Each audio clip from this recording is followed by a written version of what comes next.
Tonight on Y News.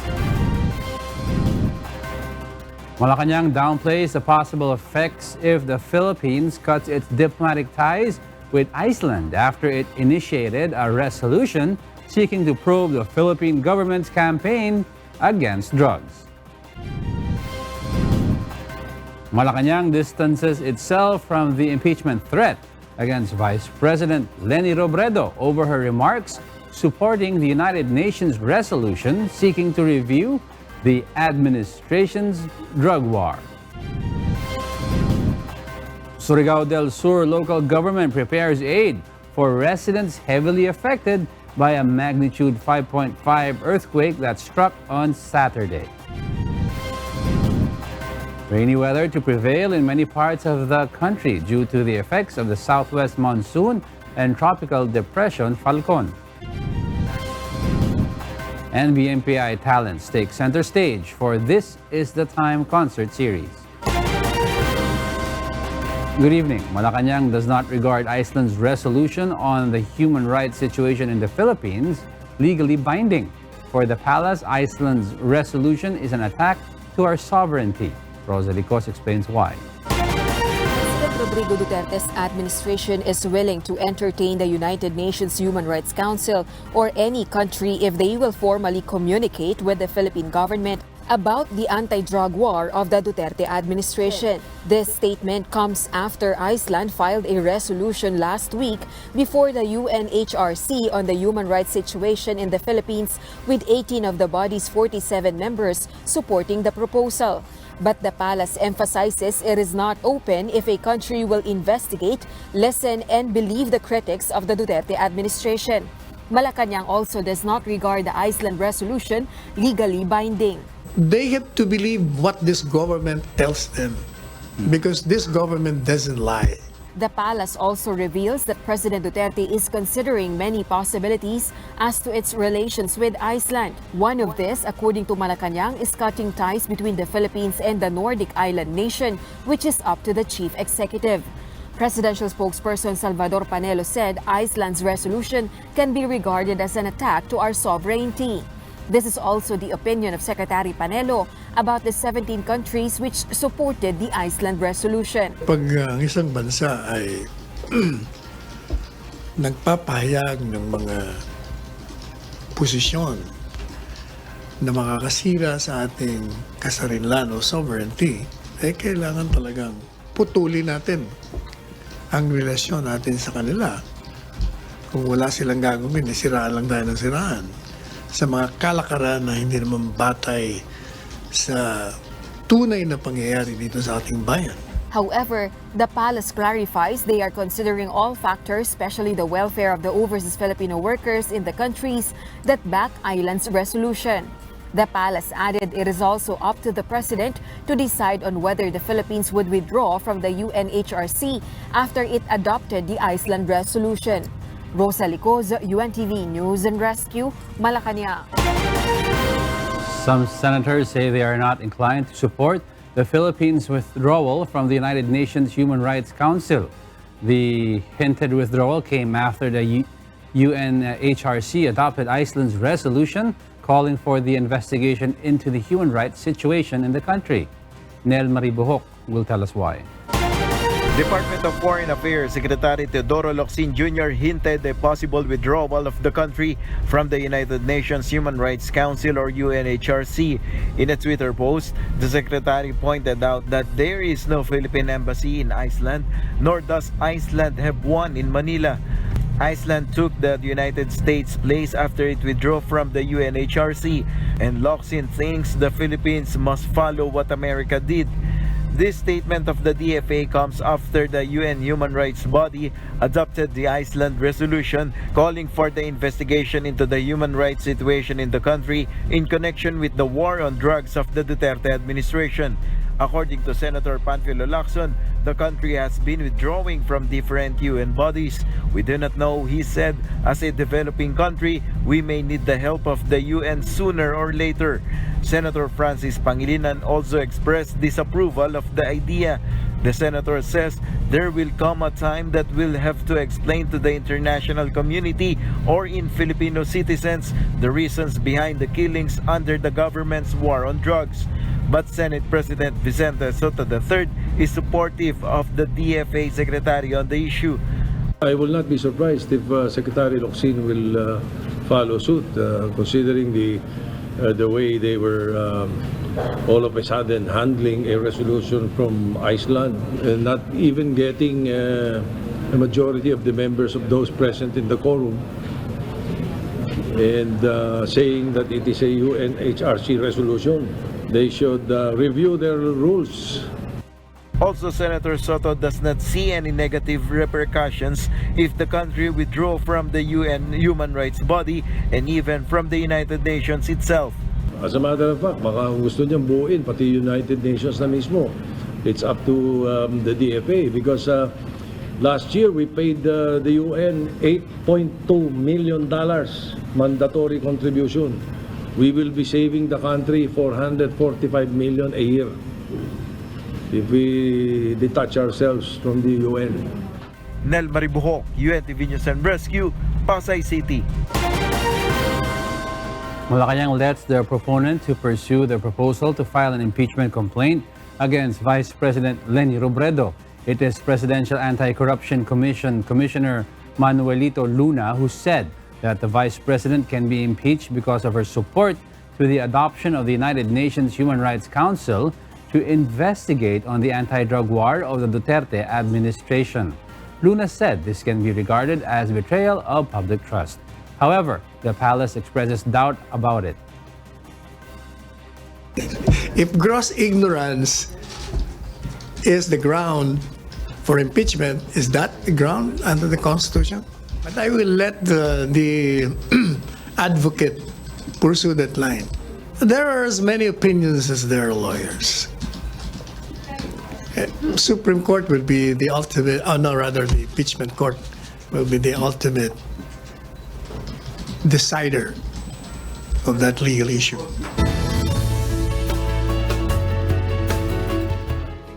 Metro Manila and the rest of Luzon experienced partly cloudy to cloudy skies with isolated rain showers due to localized thunderstorms. Meanwhile, the trough of tropical depression Falcon is causing scattered to widespread rain showers and thunderstorms in Bicol region, eastern Visayas, as well as Zamboanga Peninsula, Bangsamoro, Mimaropa, and the rest of Visayas as it enhances the southwest monsoon. At 10 a.m. today, the center of Falcon was located at 940 kilometers east-northeast of Virac, Catanduanes, or about 1,150 kilometers east of Casiguran, Aurora. It is moving towards northwest direction at 25 kph, packed with maximum sustained winds of 45 kph and gustiness of up to 60 kilometers per hour. According to State Weather Bureau Pagasa, Falcon may intensify into tropical storm before approaching or making landfall over extreme northern Luzon on Wednesday afternoon or evening. Pagasa said tropical cyclone wind signal may be raised over portions of northern Luzon on Tuesday. A Filipino scientist observed changes in the track of tropical cyclones that form in the Western Pacific. As an effect, the country has experienced more rainfalls in the past decades. Ray Pelayo explains why. An average of 19 to 20 tropical cyclones enter the Philippine area of responsibility every year, 8 to 9 of which hit landmass. The study conducted by Dr. Jerry Bagtasa of the University of the Philippines Institute of Environmental Science and Meteorology revealed that tropical cyclone tracks have changed in the past 50 years due to climate change. Bagtasa explained that since 2000, tropical cyclones hit even the Mindanao area, just like Tropical Cyclone Pablo in 2012 and Sendong in 2011. However, recent observations have shown that most cyclones are moving upward towards Taiwan and are bringing more rains in the country than in previous years. Dr. Bagtasa said While tropical cyclones enhance the southwest monsoon, about 30% of rainfall is added to the volume of rainfalls in the country. Dr. Bagtasa noted that in the 60s, the Philippines used to have only up to 18 days of heavy rains due to enhanced southwest monsoon in a year. But this has changed in the recent years as the country now experiences up to 26 days or almost a month of heavy rains in 1 year. So yung bagyo kasi pag nasa tabi siya ng Taiwan, yun yung humihila ng habagat eh. Ngayon, mas maraming bagyo yung pumupunta ron. Based on his study, Dr. Bagtasa believes typhoon tracks will change further as cyclones will move even upward and cross Japan from the years 2025 to 2050. Possibly, he said, this will reduce the amount of rainfall in the Philippines and will bring huge impact on the water level in dams. So imagine natin kung nawala tong bagyo na to, kalahati ng tubig natin mawawala, kalahati ng fresh water. Dr. Bagtasa attributed this change in typhoon tracks to climate change. Maaring manifestation nito ng climate change kasi ang sa nakikita ng mga ibang pag-aaral sa pag-init ng dagat, karagatan dito sa may Indonesia, pag umiinit yung dagat doon, yung mga bagyo medyo umaakyat papuntang Taiwan. He noted that carbon dioxide contributes largely to the warming of the global temperature. Large emission of CO2 can be traced back in the late 17th century, and through time, it has reached to a historic high of 406 parts per million now. Though there were attempts to reduce it to 350 parts per million in the past decade, it instead increased year after year. Nag-emit kasi tayo, nagsunog tayo ng coal or gasolina, yung lalabas na carbon dioxide, yung kalahati niyan, maa-absorb ng karagatan at saka ng mga plants. Yung kalahati, mag-i-stay siya sa atmosphere for 100 years at ipon lang siya ng ipon. Compared with other countries, Dr. Bagtasa noted the Philippines emit only less than 1% of the total CO2 emission in the world, while other developed nations like China, America, and the European Union releases contribute 60%. Ray Pilayo, UNTV, News and Rescue, Quezon City. Municipal engineers in Surigao del Sur begin inspecting buildings and structures affected or damaged by the 5.5 magnitude earthquake that hit the province on Saturday. Raymond Octobre will tell us why. The provincial government of Surigao del Sur say they are preparing the financial assistance worth 30,000 pesos to be given to every household of residents with totally damaged houses after a 5.5 magnitude earthquake hit the province last Saturday. Authorities have recorded 20 totally damaged houses with 315 partially damaged houses reported. For their part, the Armed Forces of the Philippines 36th Infantry Battalion and the Technical Education and Skills Development Authority or TESDA Caraga will deploy electricians, masons, and carpenters to volunteer in helping residents rehabilitate their damaged houses, especially those electric power cut. After the assessment during the earthquake, we were immediately nag-dispatch ako ng mag-assess ng mga tropa ko. And one of which is how can we help out? There are mga minor damages and of course major damages. Mahirap magtrabaho pag madilim. So we have to ensure also na walang mga active line dyan, active wire kasi baka magkaroon ng disgrasya. According to Governor Alexander Pimentel, they also want to ensure the safety of the public while repair works are ongoing. Dapat tinutulungan din namin sila sa disinfluin yung mga important na project nila. So definitely yung iba, re-recall ko muna para unahin itong na-damage ng earthquake. Based on the latest report from the Provincial Disaster Risk Reduction and Management Office, the damages are estimated to be worth over 15 million pesos. Authorities have recorded over 60 people injured so far with no reports of deaths. Raymond Octubre, UNTV News and Rescue, Surigao del Sur. The Breakthrough and Milestones Productions International or BMPI Talents take center stage for the first leg of their This Is the Time concert series. A lot more is in store for the concert goers as the BMPI artists are ready to unveil more of what they've got. Mirasol Abogadil will tell us why. This is gonna be the best day of my life.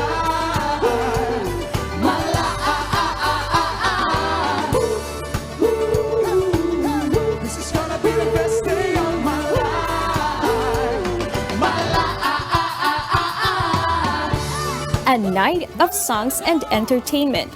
The artists of the BMPI Talent Center sang their lungs out for a total performance at the La Verdad Christian College Auditorium in Apalit, Pampanga on Sunday. Brads, Rhea Basco, Plethora, and the Wishfuls showcased their musical prowess during the opening of their This Is the Time concert series in front of the music-loving crowd all night long. Well, ang ganda-ganda talaga kasi ng boses po niya. Tsaka, basta sarap parang nakaka-inlove. Nakaka-relate po ako dun sa mga songs ko nila, tsaka yung genre ng music po nila. Maganda po yung songs nila, nakaka-enjoy po. The concert series aims to popularize the BMPI artists even more. Ito po yung season na kung saan mas expect namin na mas marami pang darating na blessings sa group namin, as a group, and sa other BMPI artists. Wish namin na mapakita pa yung pag-explore namin sa iba't ibang genre, sa iba't ibang style of singing and music. So, abangan niyo po yan. Concert pong to, alam po namin na sana, God willing po, ito po yung makapagbukas pa po ng pintuan sa lalo pong mas malaki po pong hinaharap po ng grupo po namin na at mas malaki pa pong step na mangyari po sa amin para mas unti-unti po namin maabot po namin yung mga pinapangarap po namin bilang musikero po, bilang banda. Sa pamamagitan po syempre ng BMPI, ng Wish 1075. Kasi ako, mahihain akong pagkadating sa magsalita in front of all na maraming tao. Ngayon at least parang napapakita ko na nagiging confident na ako pag nagsasalita. Bilang magkakapatid, sa akin, personal, kung sakit ng ulo, mahirap. Pero kung titignan nyo po sa brighter side, parehas kayo ng bahay, sila kakainin nyo, walang arte, masarap pa rin. Mas pipiliin ko pa rin maging kabanda yung mga kapatid ko. This is the time for Brads to shine! There was also poster signing for the fans when they got to get up close with their favorite artists, chit-chat, and even take selfies and groupies with them. The next leg of the concert series is on July 28 at the LVCC Apalit Campus Auditorium. For the complete details of the concert series, just visit BMPI Talent Center's official Facebook page.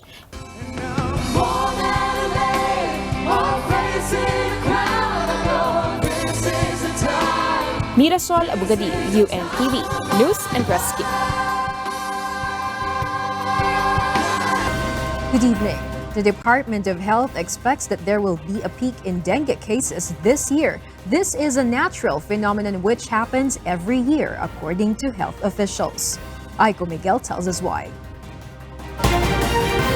The Department of Health or DOH has monitored a continuous increase in the number of dengue cases in several regions in the country since January. These include Western Visayas, Calabarzon, Central Visayas, Soxargen, and Northern Mindanao. Because of this, the DOH declares the first national dengue alert. That is clustering of cases, more than three, which means more than 3 cases in an area within 4 consecutive weeks. This is above the epidemic threshold. The DOH also activates Code Blue Alert in all government hospitals and health facilities in monitored regions. This means hospitals are on alert 24 hours to attend to dengue cases. The DOH assures the public they are ready to respond to all the medical needs of dengue patients. So our hospitals are equipped with all the fluids that they need. But we have to see the patients early and we have to manage them properly. And with that, we're working with WHO to set up our centers of excellence for the treatment of dengue. According to DOH data, from January 1 to June 29 this year, there is a record of over 106,000 dengue cases. This is 85% higher compared with the record in the same period last year. The DOH calls on the public to follow the 4S strategy, the most effective way to prevent dengue. Signs and symptoms of dengue are severe headache, pain behind the eyes, severe joint and muscle pain, fatigue, nausea, vomiting, and skin rashes. We want to raise awareness among the public and more importantly in communities where signs of early dengue increases are evident. Aiko Miguel, UNTV News and Rescue, Manila. Women's group Gabriela slams the Metropolitan Waterworks and Sewerage System for the supposed burden that Maynilad and Manila Water have caused to their customers. The group demands to implement zero billing policy to its severely affected customers. Harleen Delgado explains why. This photo was taken in Kalayaan B, Batasan Hills in Quezon City. According to Maynilad customer Fe Ramirez, they have been getting the same murky-looking water for days now, despite leaving it to flow for about an hour once the hours of no supply begin. Ako bilang nanay, parang ang inaalala ko lang, baka magkaroon ito ng hindi magandang epekto para sa amin, lalo na sa mga bata. Fe is one of the members of Gabriela Women's Party who protested on Monday morning in front of the Metropolitan Waterworks and Sewerage System or MWSS office over what for them is a worsening state of water service in Metro Manila.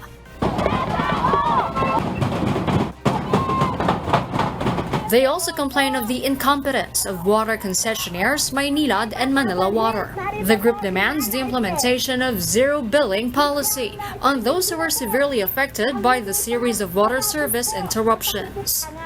Sa kanilang rule, ang daming kutsi-kutsi, ang daming requisitos para ka maka-reimburse o para hindi ka masingil at ang ibabalik sa'yo ay hindi pa nga sapat doon sa pinambili mo ng planggana, mga batya. At hinahamon namin yung mga Panginoon dyan sa loob. Tumira kaya sila doon sa community na ang lumalabas ay malaputik. MWSS Chief Regulator Patrick C. says they are studying the proposed policy. Meanwhile, in defense, Maynilad Water Services Incorporated stressed that murky water is expected to come out of faucets every time the water supply resumes right after a service interruption due to the accumulated mineral deposits and pipelines. The Metro Manila's West Zone water service provider add the water coming out of their pipelines are technically safe, but they are not encouraging their consumers to drink from it given its murky color. Let the water flow out until it clears because it will clear out eventually. Pero they can also use a clean cloth para masala yung tubig na lumalabas sa gripo. Currently, there are still areas experiencing rotational water service interruptions due to the continuous drop of water level in Angat Dam. Manila Water say they have been sourcing from their Cardona water treatment plant in Rizal, as well as from deep wells, which had been approved to be reopened by the National Water Resources Board or NWRB until October of this year. The NWRB has since prohibited the construction of deep wells to prevent further extraction of groundwater in Metro Manila and only allows to reopen those that were closed down as backup for commercial water supply. Meanwhile, the water level in Angat Dam remains below critical on Monday, despite rain showers in the past days. As of 6 o'clock in the morning today, Angat Dam's water level is 158.74 meters, still below the 160-meter critical level and way below its normal operating level of 180 meters. On their Facebook page, concessionaire Manila Water on Monday announced continuous implementation of rotational water interruptions due to the current state of Angat Dam. Harleen Delgado, UNTV News and Rescue, Quezon City. After the mixed adjustment in the prices of oil products last week, oil companies will increase the price of petroleum products starting tomorrow. Monokson will tell us why. The prices of petroleum products will increase tomorrow. According to industry players, they will implement a 1 peso and 5 centavos per liter increase on gasoline and 70 centavos per liter increase on diesel and kerosene. From January this year, price of gasoline already increased by more than 5 pesos per liter, more than 3 pesos on diesel and more than 1 peso on kerosene. Last week, the Philippine Statistics Authority reported a slowdown in the country's inflation rate. And one of the reasons for the lower inflation rate is the price of oil products. Since last year, price of petroleum products has been continually decreasing, resulting in the Organization of Petroleum Exporting Countries to cut their production. OPEC have said they have decided to continue the production cut until March 2020. And if supply decreases, prices will definitely increase. Unequivocal in my confidence in where the market is going. I see demand picking up strongly in the second half of the year, and I see compliance greatly improving, and I see the length of this agreement as 9 months sufficiently long to bring inventories down and to balance the market. So I'm very positive, very optimistic, and I think we're in a very good place today. Thank you. Currently, Brent crude oil is $65 per barrel, and oil exporting countries need to take back their losses by cutting their production and exhaust all their reserves. And the effect of this is the increase in the price of oil, especially in countries importing oil products like the Philippines.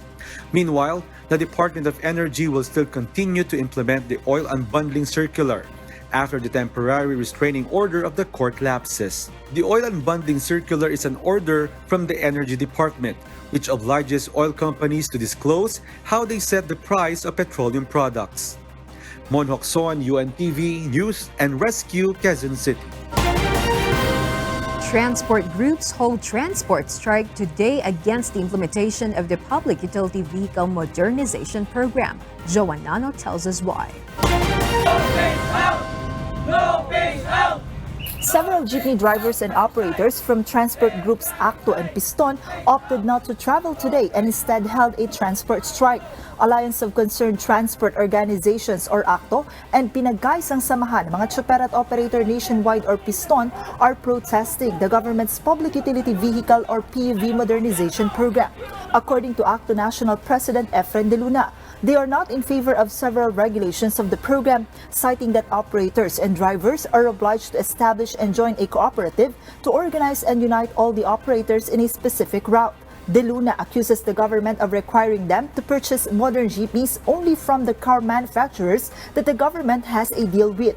These modern jeepney units cost 1.6 to 2.4 million pesos. Ang nangyayari, yung PUV modernization, pinagsasamantalahan ng mga kapitalista, katulad ng mga tinatawag na kamag-anak ng mga kongreso, kamag-anak ng mga tinatawag na mayor. Yan na yung mga nagtatayo ng bagong korporasyon at sila na ngayon ang nakakakuha ng proyekto. Kami ngayon ang mga lehitimo na umaasa na huwag mawala ang hanap buhay namin, ay paano yung seguridad kung nag-new applicant sila?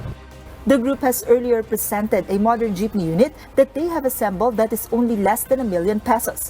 But according to De Luna, the government have not approved the modern jeepney unit, although it follows all the standards set by the Department of Transportation and the Department of Trade and Industry. Piston National President George San Mateo also has the same sentiments. He claims that only the capitalists will benefit from the implementation of the program. Para sa amin, ay hindi totoong modernization program, kundi isang bogus, isang peke, isang big business, money-making venture ng gobyerno, kasabot ang mga foreign car manufacturers, kasabot ang mga bangko. Although there are some who are against the PUV modernization program, there are still some transport groups who are in favor of this. Wala hong maaargabyado rito na parang sinasabi natin, consolidation, kung ano yung kinita ng buong ruta maghapon after deducting all deductions of all the expenses, yung matitira po hihahati equally among the affected operators. Kasi consolidation na nga po, magpo-form kayo ng kooperatiba katulad namin. Ang mga operator po hindi na po sila iintindi ng magbabayad ng loan kasi ang katwiran ng iba matanda na raw. Ngayon po ang kooperatiba na po ang nagbabayad. But the Land Transportation Franchising and Regulatory Board or LTFRB explains that the franchise consolidation is to organize and unite all the operators in a specific route to avoid those who drive too fast just to get more passengers. The agency also denies allegations that they are obliging drivers and operators to purchase modern jeepneys from manufacturers endorsed by the government. Wala kaming ini-endorsong brand. Lahat yan, bahala yung operator na mamili. Ngayon, kung may lalabas na mas mura, ay mas siyempre doon ako tatakbo kahit ako ang operator. Basta accredited ka, susunod ka lang doon sa standards. The government targets to phase out all the old jeepney units on June 30, 2020. Kapag hindi nagpalit yung mga existing units by June 31 or yung mga existing operators na hindi nag-consolidate by June 30, 2020, i-open yung mga ruta sa mga willing at gustong operators na magpatakbo ng units with new compliant units. Joan Nano, UNTV News and Rescue, Quezon City. Former Presidential Spokesperson Secretary Harry Roque calls on Justice Antonio Carpio to first vacate his post or run for public office before commenting on the West Philippine Sea issue. Carpio, on the other hand, downplays Roque's calls, saying it is not worth a comment. Mai Bermudez will tell us why.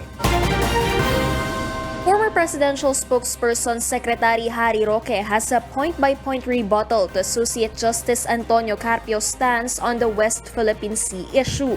Carpio has stated that the joint fishing agreement between the Philippines and China is unconstitutional. For Roque, an exclusive right may be shared by a sovereign state. The convention says it is an exclusive right. Pero it is inherent in sovereignty to waive the exclusive nature of the EEZ if it wants to. Yan yung desisyon ng isang soberenyang bansa na i-share ang something that is exclusive. Ang comparison ko nga, pandesal ni Wilson, sa kanya talaga ito. Pero gusto niyang i-share sa inyo, bawal ba yon? The former presidential spokesperson adds Carpio's actions and being vocal on the issue are a clear violation of the canon of judicial ethics. Bakit kapag kaming mga abogado lumabag sa Code of Legal Ethics, tanggal ka agad sa roster? Pero bakit kapag sitting Supreme Court, lumabag na malinaw sa Canon of Judicial Ethics, walang nangyayari sa kanya? Bakit naman itong si Justice Carpio? Ang daming sinasabi. Siya ay nakaupo pang mahistrado. Yung mga nagsasalitang galito po yan, dapat mga politiko po yan, mga policy makers. Siguro po, dapat magbitiw muna si Justice Carpio, tumakbo, Senado, Kongreso, or Presidente bago siya magsasalitang ganito dahil ito po'y labag sa canons of judicial ethics. With his short and strong response, Carpio says the new tirades against him are not worth a comment. This was even after Roque said that Carpio's actions are impeachable offenses. I think it is, but we have better things to do. At least when I was in Congress, we didn't think of it dahil mas marami pang dapat gawin. I am now addressing this to his own personal conscience, no? Antayin naman niya hanggang magretiro siya dahil malapit na ang pagretiro. Carpio earlier inhibited from the writ of kalikasan case which seeks the West Philippine Sea's protection. But Roque calls for Carpio's inhibition from discussing and deciding on other issues that may be raised before the Supreme Court. There is that pending case on the validity of the EEZ, or the validity of joint exploration between the Philippines and China, na dapat mag-inhibit din siya. Dahil mas malaki yung importansya ng pinag-uusapang issue natin ngayon doon sa issue ng joint exploration. Mai Bermudez, UNTV News and Rescue, Quezon City. President Rodrigo Duterte has signed into Law Republic Act No. 11314, institutionalizing the grant of student fare discount privileges on public transportation and for other purposes. Under the law, a student shall be entitled to a grant of 20% discount on domestic regular fares upon personal presentation of their duly issued school identification cards or current validated enrollment form. This covers all public transportation utilities but does not cover school service. The fare discount shall be available during the entire period while the student is enrolled, including weekends and holidays. The public transportation utility operation may claim the student fare discount as tax deduction. If refused the fare discount privilege, a student may file a complaint with the Land Transportation, Franchising and Regulatory Board, Maritime Industry Authority, Civil Aeronautics Board, Legal Service of the Department of Transportation, and Office of the Local Chief Executive. And to complete the most significant news for this day, Y News continues. Here are the top stories. And for the news abroad, a power outage crippled the tourist-filled heart of Manhattan just as Saturday night Broadway shows were set to go on, sending theater-goers spilling into siren-filled streets, knocking out Times Square's towering electronic screens and bringing subway lines to a near halt. Here's Kath Dumaraos to tell us why. A massive power outage hit New York City's Manhattan borough on Saturday evening and affected more than 70,000 customers. People started reporting restaurants, billboards, and street lights going dark at around 7 p.m. local time. The impacted area stretched from 40th Street in the south to 72nd Street in the north and from 5th Avenue to the Hudson River. The outage darkened Empire State Building and part of the Manhattan skyline. Some of Times Square's billboards, the Rockefeller Center, the Radio City Music Hall, the Lincoln Center, and other famous local landmarks were all without power and left in darkness. Traffic in Manhattan was disrupted and buses were being recommended to use as the preferred transportation method. The city's subway system, the largest in the U.S., was greatly affected and had to close 4 stations to the public. Several Broadway and off-Broadway shows canceled performances due to the blackout, and many theater goers were forced out into the streets into New York's hot summer weather. When things like this happen, it's very detrimental because everyone relies on power. I mean, you can't go to the bank, take out money on your ATM, you can't swipe your card, nobody has power. I mean, you can't pretty much get anything. People in our building were stuck in the elevator because of this blackout, so it is inconvenient. The NYC Emergency Management said rescuers and the police would continue to search buildings to see whether there were people trapped in elevators. According to the New York City Fire Department, a transformer fire at West 64th Street and West End Avenue caused the blackout. New York City Mayor Bill de Blasio said that an investigation into the outage continues. But I want to say up front, the one thing that we are as certain as we can be at this moment about is this was not a cyber attack, and this was not an act of physical terrorism. Electricity was restored to customers and businesses in Midtown Manhattan and the Upper West Side by about midnight. Kat Dumaraos, UNTV News and Rescue. Meanwhile, Mexico's Foreign Minister Marcelo Ebrard said in Mexico City on Sunday that the country is ready to assist nationals deported from the United States amidst an immigration crackdown. Consular officials from Mexico are preparing for a wave of arrests of Mexican immigrants facing deportation on Friday. United States President Donald Trump confirmed that the plan that is intended to discourage a surge of Central American migrants. The Mexicans who are going to be deported are going to find in Mexico an opportunity for job and support from the Mexican government. We are expecting something around 1,800, but we are not sure about the figure that is going to be this week. But we are ready to receive them and offer them job and support. In a statement, Immigration and Customs Enforcement said, quote, all of those in violation of immigration laws may be subject to immigration arrest, detention, and if found removable by final order, removal from the United States. The raids come amidst rising anger about the administration's treatment and detention of immigrant families on the U.S.-Mexico border. In other news, stress and trauma over the political turmoil surrounding Hong Kong's extradition bill has created an unprecedented mental health problem that the city is not equipped to deal with. Ferdy Petalio tells us why.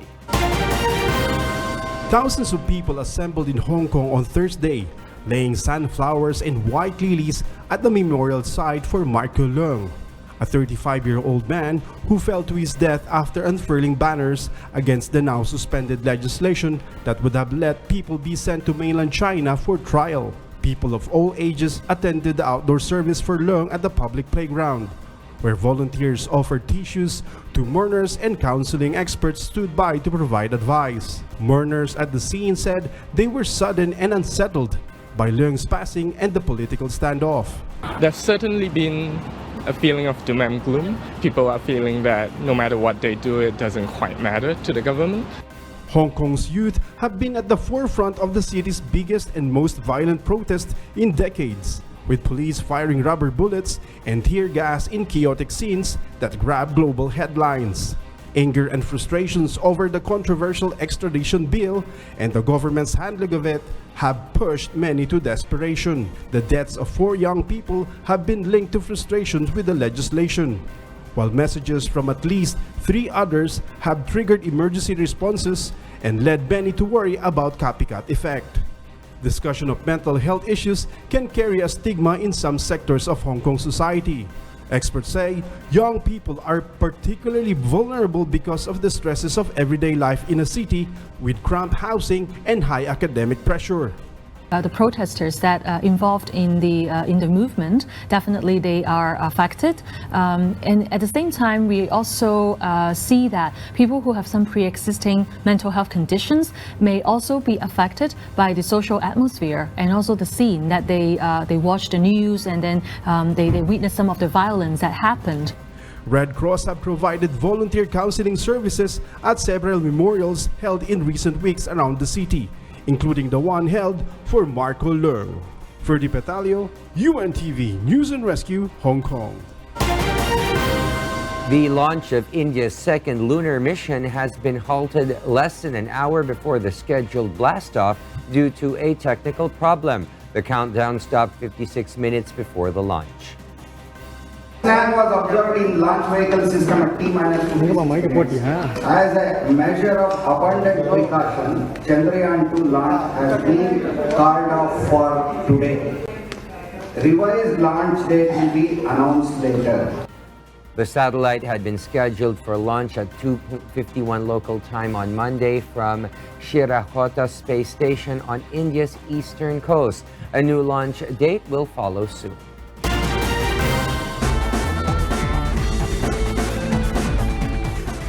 FC Barcelona unveils newest signing Antoine Griezmann. Meanwhile, Neymar Jr. speaks out about critics that the Brazilian team defended too much on their own star forward. Vincent Arboleda will tell us why. Barcelona unveiled striker Antoine Griezmann at the NOU camp on Sunday after announcing the 120 million euros transfer just 2 days earlier. The French international said he was looking forward to the new challenge and trying to improve himself as a player. The new Barca forward underwent medical tests with the club on Sunday, hours before signing his new contract. No worries, I'm calm. I have a lot of desire. It's true that when you are new, you have to get into it little by little, but I know how to do it. It's not my first change. I also have Usman and Clement to help me fit in, so there won't be any problem with that. The capture of the French striker adds further firepower to a Barca strike force already containing Lionel Messi and Luis Suarez. Meanwhile, Neymar Jr. found himself at the center of controversy after comments made on Saturday in which he claimed that Barcelona's 6-1 win over his current club in the Champions League in 2017 was cherished career highlight. Neymar said that Brazil's win at Copa America shut up critics that complained the team depended too much on their star forward. Earlier this month, Brazil won the Copa America for the 9th time in a pulsating contest at the Malacañang Stadium. It was Brazil's first major title since they won the Copa America in 2007. It's not just one player. This is a group. It's the Brazilian team. It doesn't depend on just one person. This Copa America win helped to shut up critics, for people to talk less and to respect the players more. But his father, Neymar Sr., has stated Neymar's recent comments on his best footballing memory were not meant to disrespect Paris Saint-Germain. The winger has been linked with a potential move away from PSG this summer, with former club Barcelona touted as a possible destination. Vincent Arboleda, UNTV News and Rescue. A Texas company aims to sell short recreational flights later this year in a one-seater electric aircraft. It has design that can be controlled by a joystick without requiring a pilot's license. Mon Hokson tells us why. It is one of the startups vying with aerospace giants Boeing Company and Airbus to develop electric vertical takeoff and landing aircraft, which typically have multiple spinning rotors to produce lift. Many models resemble unmanned aerial drones, only much larger and with seats for passengers. Lift aircraft may end up being the first to sell pleasure rides in such a vehicle, in part because it says the aircraft is light enough to be considered an ultralight vehicle by the Federal Aviation Authority. Ultralight vehicles, a category that includes hang gliders, can be flown by someone without a license under FAA rules. LIF says its 18-rotor Hexa aircraft weighs around 426 pounds or 196 kilograms, including floats to allow it to bob on water and a parachute for emergencies. All told, LIF says the FAA has validated the company's interpretation of the ultralight regulations for the Hexa. We really envision a future where anyone can fly. We truly are on the cusp of a revolution in aviation, and it's being brought about by the electrification of aircraft. Much like electric cars are going to be the future of driving, electric aircraft are going to be the future of flying. The company is planning to sell rides near cities around the United States later this year. Customers would first spend time learning the controls in a simulator before climbing into a Hexa to fly for up to 15 minutes, the maximum allowed for ultralight aircraft under FAA rules. An onboard computer system similar to the geofencing technology used in aerial drones will prevent the aircraft from flying outside the prescribed area over open land or water and will allow for remote control from the ground. And should a need arise, engineers will be able to take over the craft from land. The FAA bans ultralight aircraft from flying over built-up areas, and they can only be used for sport or recreation, meaning they are not viable as a form of commuter transit. Depending on the time scale that you're looking at, 10 to 20 years is we'll all be using these things. Mon Hokson, UNTV News and Rescue. A 10-year-old Chinese girl with a severe heart disease recently survived after her heart stopped beating for 6 long days. Nina Armilio explains why.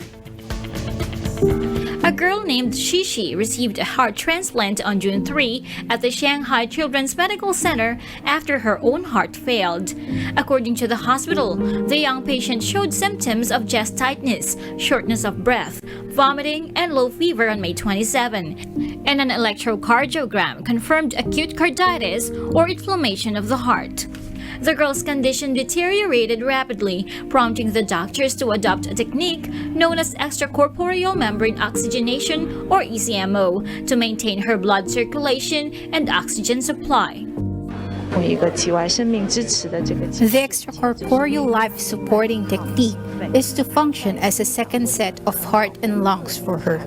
When her heart fails to do the job, we have another option to ensure blood and oxygen supply to her lungs, kidneys, and the entire body.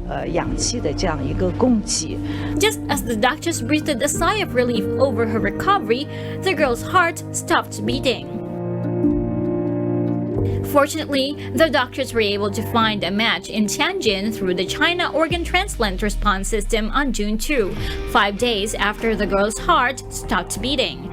It was a race against the clock since the transplant must be conducted within 6 to 8 hours after the heart was obtained from the donor's body. To everyone's excitement, the operation was successful, and it had been 6 days since the girl's heart stopped beating. The operation went really well, and then stomach stomas matched with each other. The blood supply resumed at 2100, much quicker than we had expected. But since it was not her own heart, it was only 1.5 hours later that the translated heart started beating.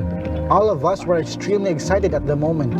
After the operation, the girl was transferred to the intensive care unit, and then the following days she received medical treatment for infection and rejection as well as other symptoms. She has been recovering and is scheduled to be discharged from the hospital in a few weeks. Nina Armilio, UNTV News and Rescue. And those are the reasons behind the news this July 15, 2019. On behalf of Alex Baltazar and Angelo Castro III, I am William Theo, and before we close, we will recap with today's significant sound bites. Because we need to know, we will always ask why. Good evening. Pag ang isang bansa ay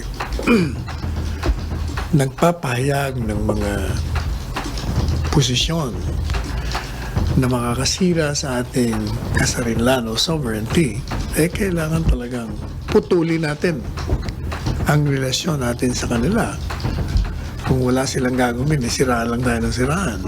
Sa mga kalakaran na hindi naman batay sa tunay na pangyayari dito sa ating bayan. As a matter of fact, baka gusto niyang buuin, pati United Nations na mismo. It's up to the DFA because last year we paid the UN $8.2 million mandatory contribution. If gross ignorance is the ground for impeachment, is that the ground under the Constitution? And I will let the advocate pursue that line.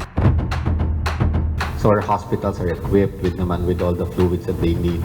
But we have to see the patients early and we have to manage them properly. And with that, we're working with WHO to set up our centers of excellence for the treatment of dengue. Sa kanilang rule, ang daming kutsi-kutsi, ang daming requisitos para ka maka-reimburse o para hindi ka masingil at ang ibabalik sa'yo ay hindi pa nga sapat doon sa pinambili mo ng planggana, mga batya. Kasi ang nangyayari, yung PUB modernization, pinagsasamantalahan ng mga kapitalista. Katulad ng mga tinatawag na kamag-anak ng mga kongreso, kamag-anak ng mga tinatawag na mayor. Yan na yung mga nagtatayo ng bagong korporasyon at sila na ngayon ang nakakakuha ng proyekto.